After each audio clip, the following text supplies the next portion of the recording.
This is one of over 500 assisted PNF stretching demonstrations that can be found as part of my 80 Days to Your Dream Body course, which is available to my channel members. If you'd like to see all of them, then consider becoming a member. But for right now, let's get our stretch on.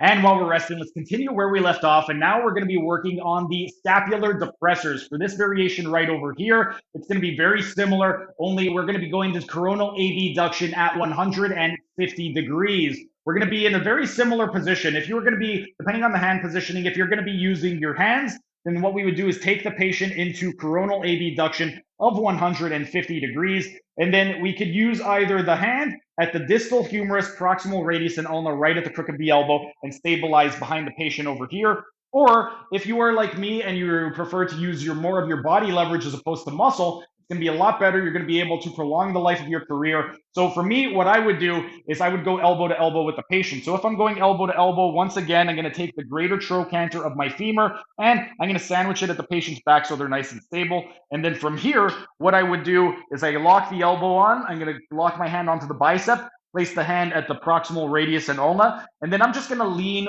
forward. Once I lean forward, I would then instruct the patient either to go into scapular depression or bring your shoulder blade down toward your butt, whatever cue gets the job done. And then they would inhale, go into scapular depression. And as they exhale and relax, I'm going to traction, and then I'm going to lean forward to take them deep into scapular elevation. When we are focusing on the scapular elevators at 150 degrees of coronal abduction, the main emphasis in this variation is now we're going to start to transition into the inferior trapezius. And at the inferior trapezius, we're going to be targeting the superior fibers of the inferior trapezius. We're also going to be getting a lot of the latissimus dorsi in this position because now we're going into a lot of coronal abduction, which is going to counteract the adduction that the latissimus dorsi is responsible for. We're also going to be getting a decent amount of stretch in the pectoralis minor.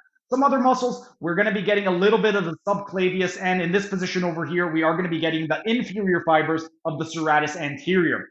With regard to the rhomboids major and minor, and specifically the rhomboids minor, we're not really getting a whole lot of the rhomboids minor in this position. At 150 degrees, we're going to be getting a little bit of the rhomboids major, and it's going to be mostly those inferior fibers of the rhomboids major. We'll be getting a little bit in the superior fibers, and the rhomboids minor, we're really not getting much at all. However, in this position over here, we will be getting some of the inferior fibers of the pectoralis major. But the main emphasis, once again, is going to be on those superior fibers of the inferior trapezius, the latissimus dorsi, and the pectoralis minor. During the next rest period, we're going to go to 120 degrees of coronal abduction, and we're going to once again target the scapular depressors, and we're going to shift the emphasis just a little bit. But for right now, our rest period is up. Time for the 8th and final set.